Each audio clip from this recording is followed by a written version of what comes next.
well-regulated militia being necessary to the security of a free state, the right of the people to keep and bear arms shall not be infringed. Welcome to another edition of Bearing Arms, Cam and Company. My name is Cam Edwards. Glad you're with me on the program today. Going to be spending some time with our friend Jim Wallace from the Gun Owners Action League in Massachusetts. A lot of stuff to talk about. Some good, some bad, some downright ugly. The good, Goals 250 event coming up on June 13th in Boxborough, Massachusetts. I will be there, and so will a lot of folks. John Comerford from NRA ILA. You've got Adam Kraut from Second Amendment Foundation, who will be on hand as well. Toby Leary from the Civil Rights Coalition, helping to challenge Massachusetts Chapter 135. We got a big referendum coming up in November. We'll be talking with Toby Leary about that here in the coming days as well. But a great conversation with Jim about some of the celebrations that will be taking place, but also some of the challenges that gun owners in Massachusetts are facing, and even those gun owners traveling through the state of Massachusetts. Take a look and listen. Jim, thanks so much for coming on the program. It's good to see you again, sir. Well, thanks again. Welcome back to the Second Amendment battleground state, and it just continues here. You know, how long have we been using that term, Second Amendment battleground state?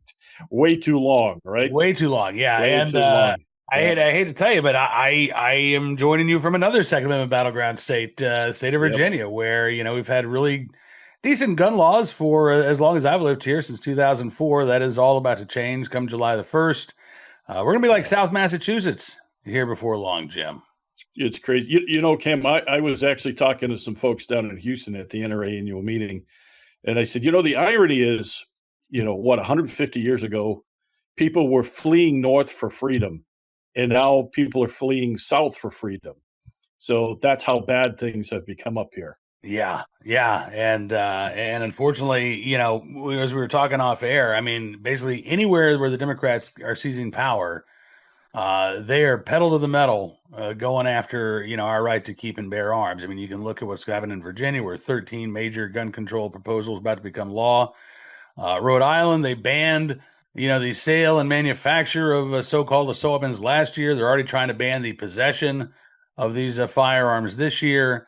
And, you know, folks need to be ready. I mean, this is a critically important election year. We say that to every cycle, but it's absolutely the case. You know, all you have to do is look at what's going on in you know, states where Democrats have seized control or have control, and it is just a nightmare for our right to keep and bear arms.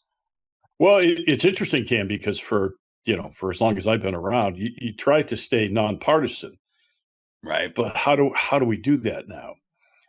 But the only reason I'm still nonpartisan is that the Democrats attack us and the Republicans don't do anything to help us. So, right. I mean, listen, I'm still one of those people. I would love for this to be a nonpartisan issue. Yeah, I look back 15 years, 20 years ago. A quarter of the Democrats in Congress were A-rated by the NRA. A blue dog Democrat was, you know, a real thing. There were legitimate differences between those Democrats and Republicans. But, you know, when it came to the right to keep your arms, you know, you did not have to be anti-gun to be a Democrat within the good graces of your political party. Now you absolutely do. And, you know, that is just a political reality. But at the same time, the right to keep and bear arms is a right of the people. It exists regardless of your political party. And I'm hoping that, you know, there are Democrats, rank and file Democrats, that can, turn the party around. But for right now, I mean, as you say, it's Democrats on the attack, and will Republicans defend, your right to keep and bear arms? You know, oddly enough, many years ago, and you know, Barney Frank right now, who's in really bad health, I understand. But many years ago, he actually said if the Democratic Party controlled the unions and the Second Amendment vote, they would never lose an election. So they went completely the other way. But, you know, it is what it is. And it's just, we are a divided nation. But anyway, things are still stepping up here in Massachusetts. So. Yeah, and we got a lot to talk about. I do want to let folks know, here in about 5 weeks, we've got the Goal 250 event in Boxborough, Massachusetts. This is going to be a great night. I am so excited to be a part of this. And you've got a stellar lineup, Jim, of speakers from across the Second Amendment spectrum that'll be there in attendance. Yeah, I don't think you'll ever see a lineup like this anywhere in the country. Certainly, I have not. You know, we have yourself, obviously. which you're gonna have your assistant Mo Palmer with you for the entire night. Excellent. Matter of fact, we had our annual meeting breakfast for Goal 2 Sundays ago, and it was her birthday, so it was more of a Mo day than it was a Goal day. So that's all right. Yeah, I mean, yourself's going to be there. We're going to have John Comerford from NRA ILA. We're going to have Adam Kraut from the Second Amendment Foundation. We're going to have Cheryl Todd from Gun Free Radio, and our newest is Valentina Green from Naturally Armed. So she's going to come down and talk with us. And of course, Toby Leary from the Civil Rights Coalition will get up and give us a talk. So it's going to be a lineup. It's going to be a great night. Well, I was really honored to be a part of the events last year, the 250th anniversary of the Battle of Lexington and Concord. Gold celebrated in a big way, and now we get to celebrate the 250th anniversary of our nation. So it's going to be a great night. If folks want to get tickets, I'm guessing there are still some tickets still available. Oh yeah, yep. There's tickets available. You just go to gold.org, and you'll see right on the top banner there, the 250 celebration. So it's going to be great. Now, ironically, Cam, last year when you were here during the day, of course, they had the reenactments at the Bridge of Concord and all of that, and celebrating the freedom.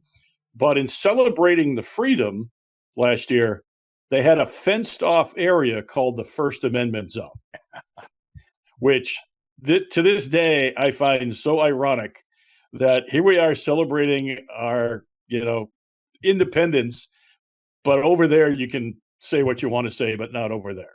Right. Well, this will be a First Amendment zone, the Gold 50 it will. in Boxborough. And like I said, I'm looking forward to it. You guys always know how to throw a great party. And it's not just going to be speakers, right? I'm guessing you guys are going to have a silent auction. We'll have big raffles. We'll have auctions.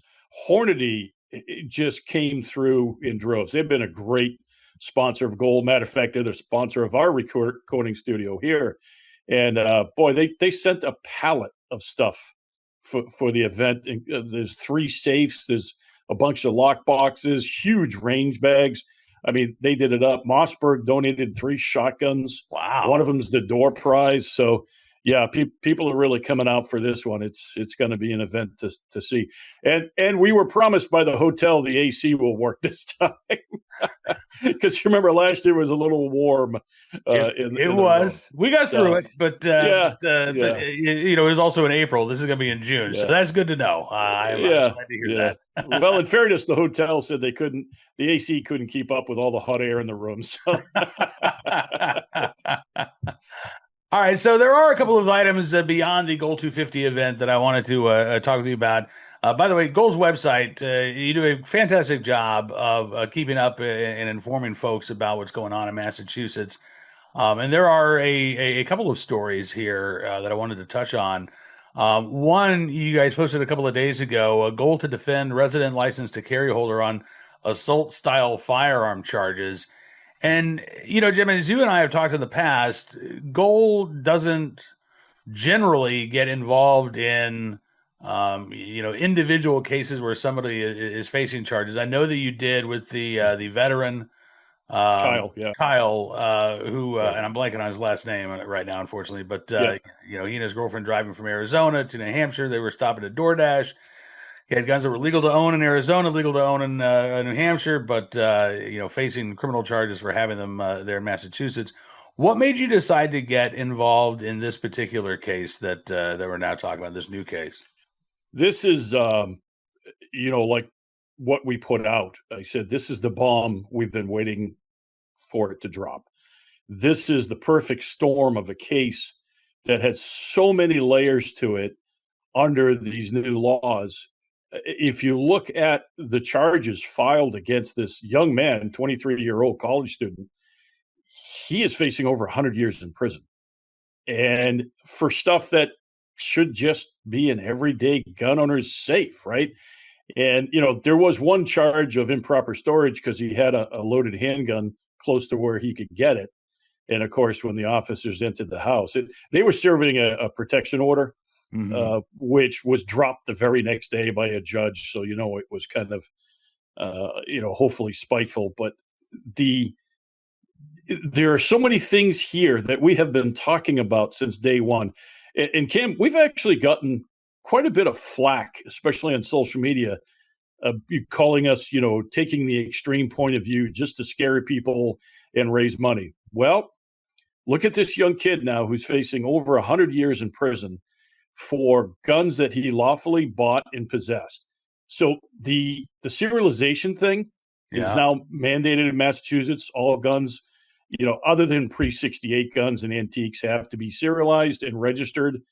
That does not take effect fully until October 2nd of this year. Okay. But some of the charges he is facing, because he had unfinished lowers, AR lowers and uppers, they weren't serialized. And I think there was also a pistol frame that he was working on that hadn't been serialized yet.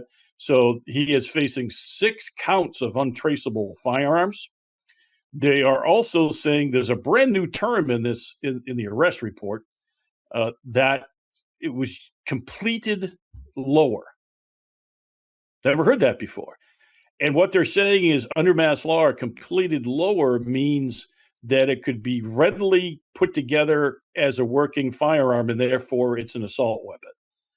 Now, keep in mind that just a few months ago in the Firearm Control Advisory Board, I brought up the discussion of unfinished frames and receivers, and I was told point blank, and it's in the minutes of the meeting, that it's perfectly fine to import, sell, and buy new AR lowers as long as you don't turn them into a semi-automatic AR. In other words, like a bolt action or a fixed mag or something.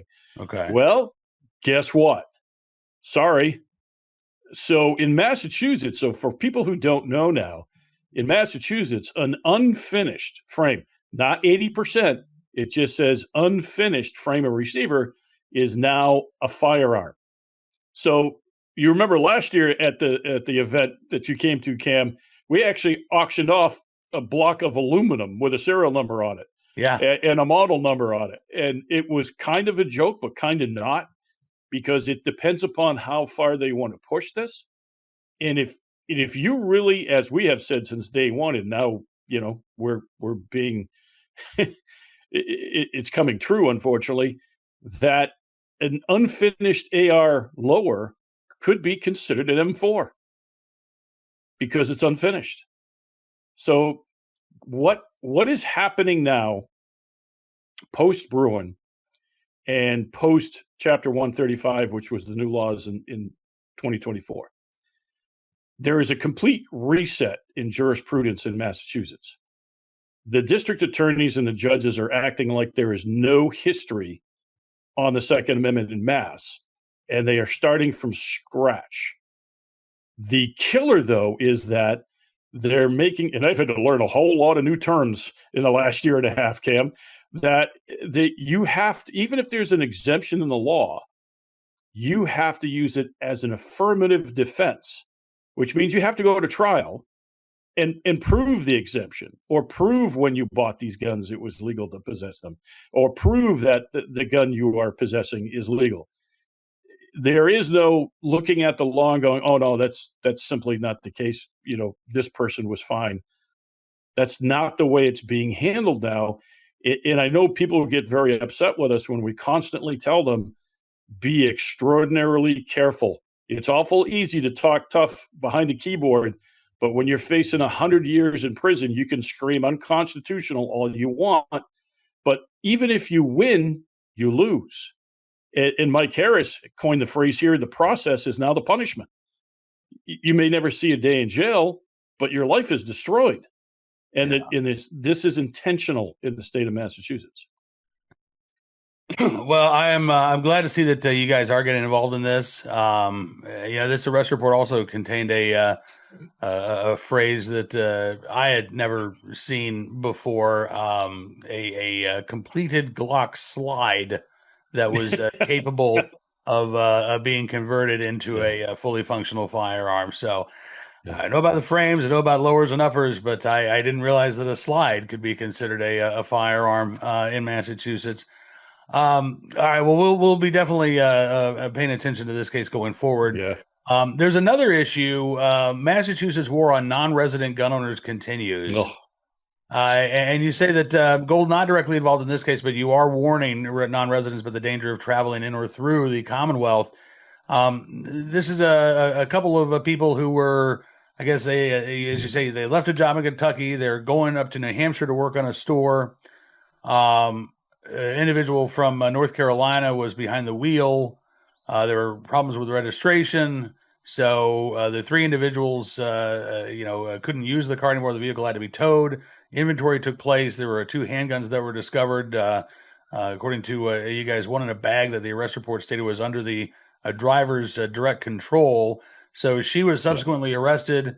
Has now been charged with multiple felonies. Dan Hagan, who works closely with gunners, actually said that Denisha Harris is a hardworking woman from South Carolina who was on her way to New Hampshire for employment. Now she's charged with felonies. What happened to her and others like her is an absolute disgrace for Massachusetts. And, Jim, I mean, we did see the ATF announce one of these proposed rules this week that would, clarify under the Firearms Owners Protection Act, if you're traveling from a place where you can legally own a gun to a place where you can also legally own a gun, you can do things like stop for gas. You can stop overnight at a hotel. You can grab something to eat. These incidental stops, but you still have to have that firearm, unloaded outside of your immediate possession. Got to be, generally locked up in a trunk or at least in the back, be something like that. Sounds like that wasn't the case here, but again, when we're talking about the right to keep and bear arms, why does that right stop at North Carolina or South Carolina state line, right?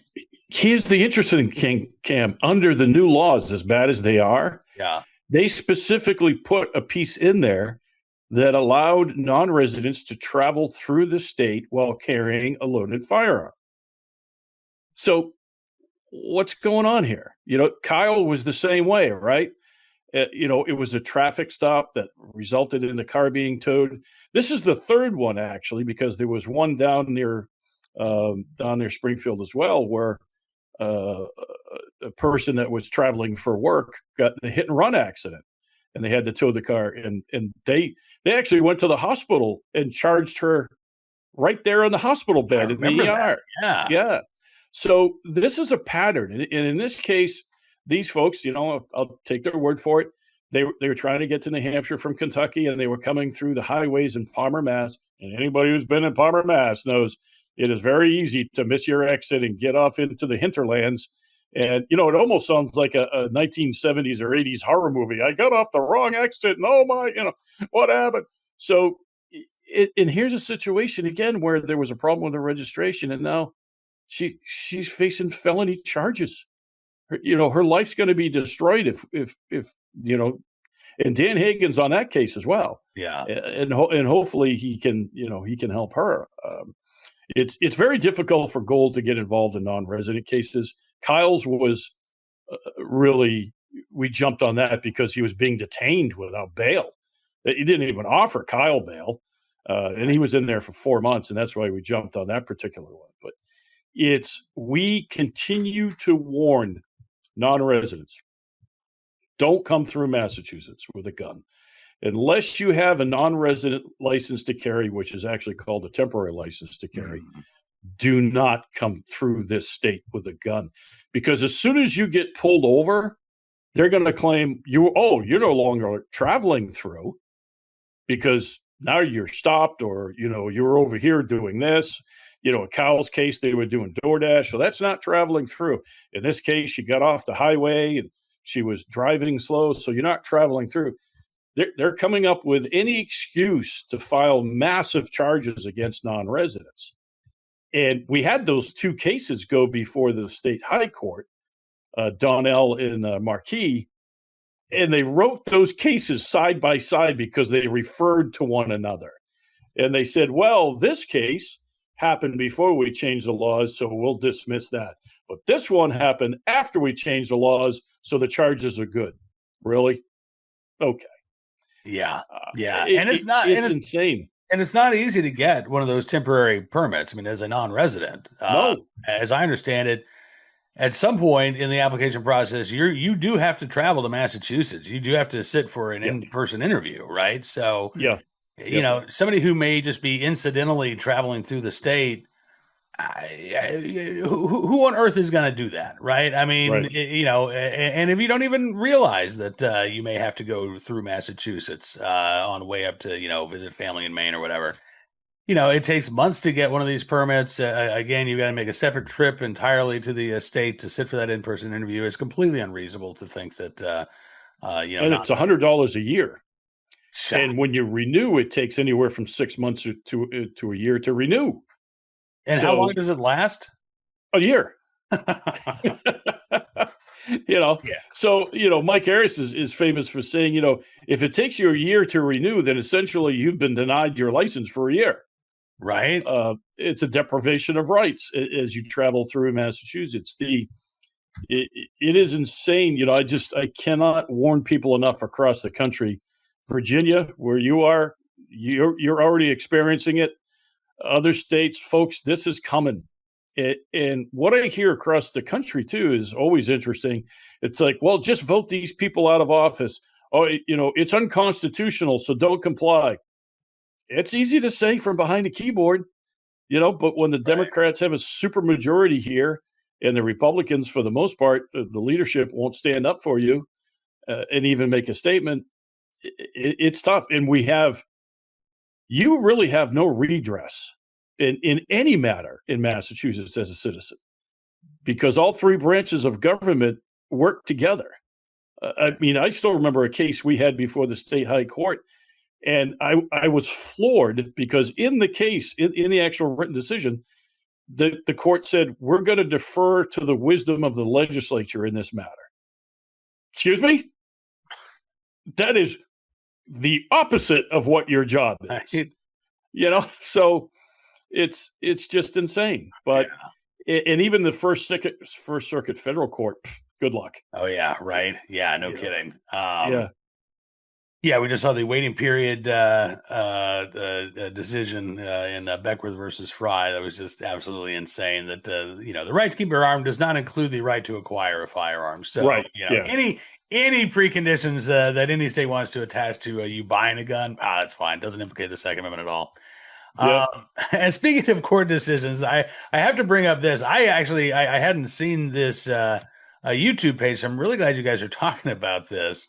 Oh. Fake news on Supreme Court licensing decision. You say that you guys have gotten a lot of inquiries about a supposed 9-0 Supreme Court decision regarding gun licensing, right? And I guess the decision supposedly says that gun licenses are unconstitutional. Well, we've been getting emails, and I was on a Zoom meeting with our affiliated clubs the other night, and people, why isn't Gold talking about this? And why haven't you told everybody that they don't need licensing anymore? And I'm like, what are you talking about? And it's all over the internet. This fight's over. And I'm like, well, first of all, the Supreme Court on the Second Amendment would never be 9-0 on anything. Jackson votes against the right to chew bubblegum, for crying out loud. So he's not going to vote for anything as far as civil rights goes. We had to dig into it a little bit. And yesterday, Mike Harris found the YouTube channel. He goes, Jim, this is all AI generated.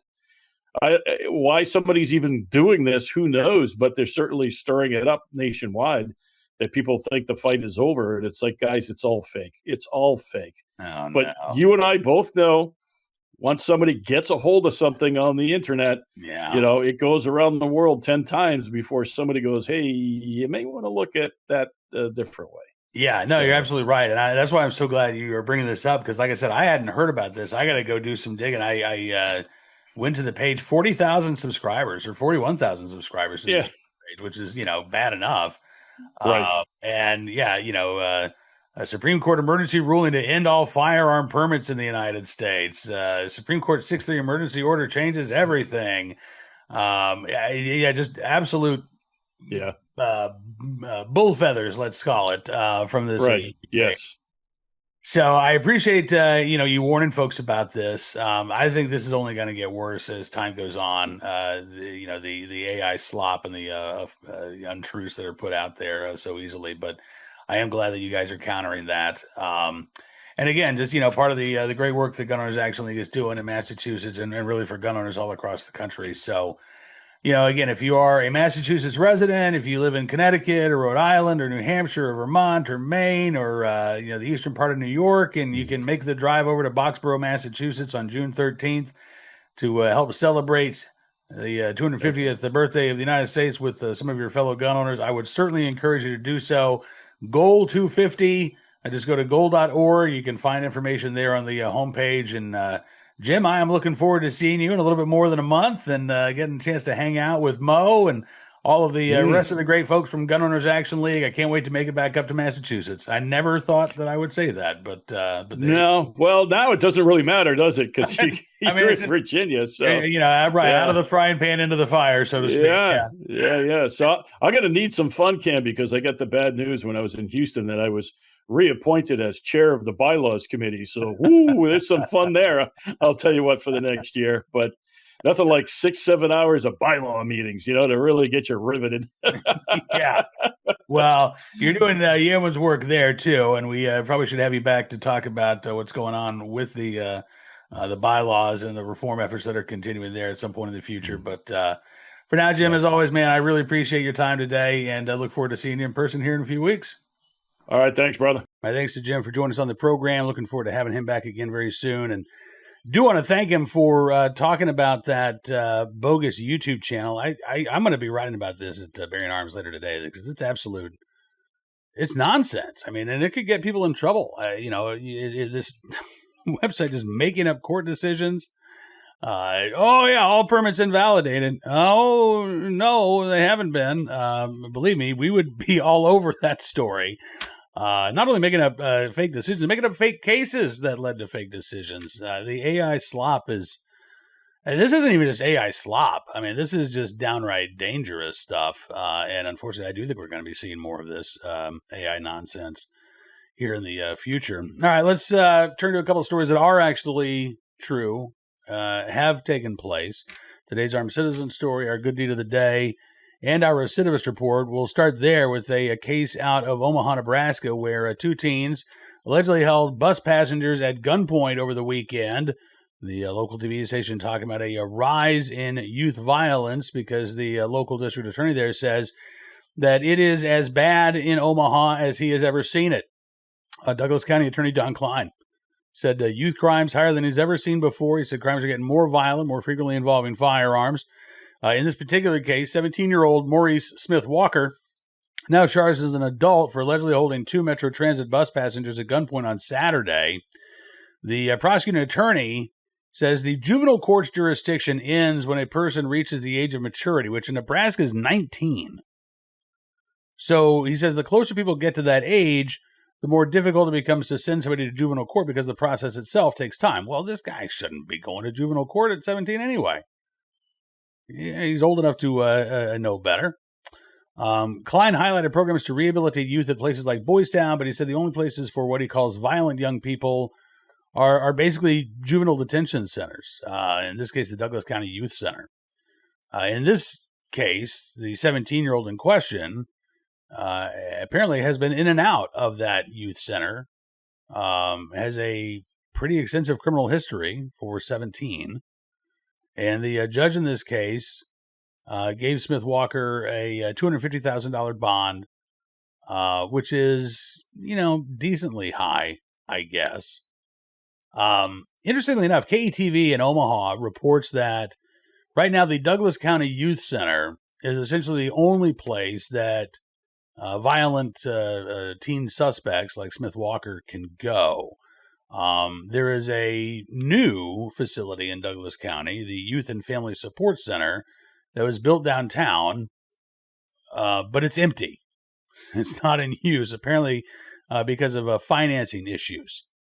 And so even though it's been completed since 2024, it's not in use.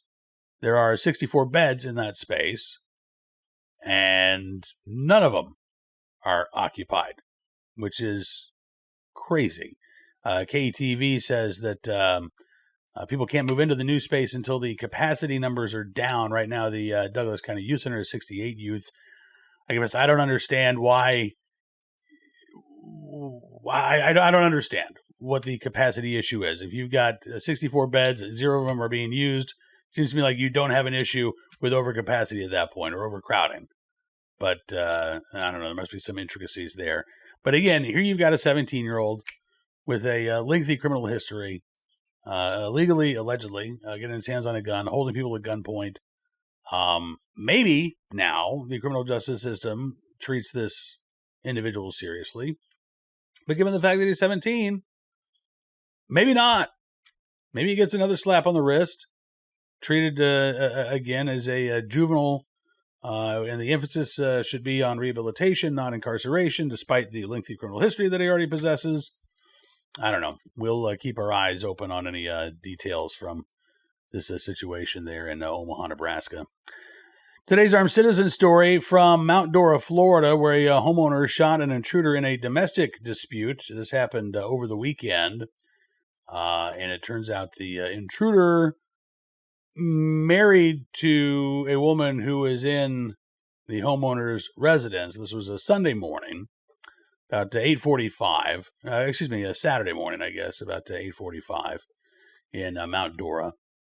Deputies called out on reports of a shooting. When they got there, they encountered two witnesses, Amelia Padilla and Christopher Lane, who were on the front porch.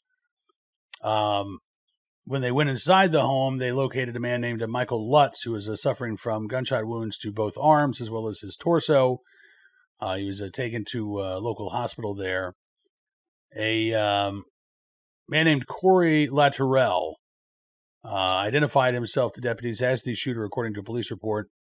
He said the handgun that was used was on a nightstand in his bedroom. There was also a second handgun that was discovered in the same room. According to Latourell and the witnesses there, Michael Lutz, had approached the residence, started knocking and banging on the front doors and windows, but managed to get inside through an unlocked sliding glass door in the rear of the home. And once he was inside, he reportedly kicked in a bedroom door, which is when the homeowner fired 2 shots, striking him. According to local media, the man who was shot, reportedly the husband of the homeowner's girlfriend. I guess the two are in the process of getting a divorce. Lutz was conscious and breathing when emergency responders arrived. He was taken to a local hospital for treatment, but his current condition has not been released. The local sheriff's office in Lake County, Florida, says there is a warrant for Lutz's arrest. There are deputies at the hospital with him. Right now, charged with 1 count of burglary, will be held without bond, and will be arrested once he's released from the hospital. So, listen, I understand emotions are high when marriages are ending, and, one party moves on before the other is ready. Doesn't give you the right to go into somebody's home and confront your spouse, even if you all are separated, even if you want to reconcile. Doesn't give you the right to do that. And on the other hand, Mr. Latourell was well within his rights to shoot in self-defense when a guy kicked in his bedroom door in his own home there over the weekend. So we'll keep our eyes open for any updates out of Lake County, Florida in that situation as well. And finally today, our good deed of the day in the right place at the right time, willing and able to do the right thing. 2 residents in eastern Idaho who saved a woman from a burning house fire just a couple of days ago. Pretty scary situation. SVI News reports that a woman in Star Valley is continuing to recover after receiving multiple injuries from this house fire, but they say the outcome could have been so much worse had it not been for 2 bystanders who fearlessly entered the building and helped her escape. This happened back on April 25th in the town of Star Valley Ranch. A woman named Sonia Knowles was in her kitchen. She was making lunch. She was cooking with oil, and the oil caught fire. The newspaper reports that in her attempts to put it out, the fire spread to the entire kitchen. So I'm guessing that she tried to stop the fire with water, which, common sense, right? That's what you do when you got a fire, but not when it's a grease fire. You add water to that mix, and what you're going to get is just a huge gout of flame. So you want to try to smother the flames. You can use flour. You can use, I don't know if you can use baking soda or not, but again, You don't want to put water on it. I don't have firsthand experience with that. I have secondhand experience with that. When I was a kid, and my older brother had some of his reprobate friends over to the house one summer day, and there was a grease fire, and one of these morons put the pan underneath the sink and turned on the water, and I got to see myself this huge gout of flame go up and scorch the ceiling. So, yeah, don't put water on a grease fire. Anyway, in this case, the fire ended up spreading to the entire kitchen. Sonia Knowles, in her attempt to try to escape, fell down a set of stairs. She hit her head. She became trapped in the home. Scott Sorensen was next door at the time. He was there to help his wife finish up a job for a construction cleanup company. He was in the garage. He was getting ready to leave for the day when a neighbor came running up and said, "Hey, the house next door is on fire." That neighbor was able to call 911. Sorensen began running up to the burning home. 911 dispatchers had instructed the neighbor to check on propane tanks. They saw a 5-gallon tank that they were able to move. Sorensen then ran up to the front door, which was locked. He knocks, he rings the doorbell, and he hears Sonia Knowles calling out for help inside. So he kicked in the door.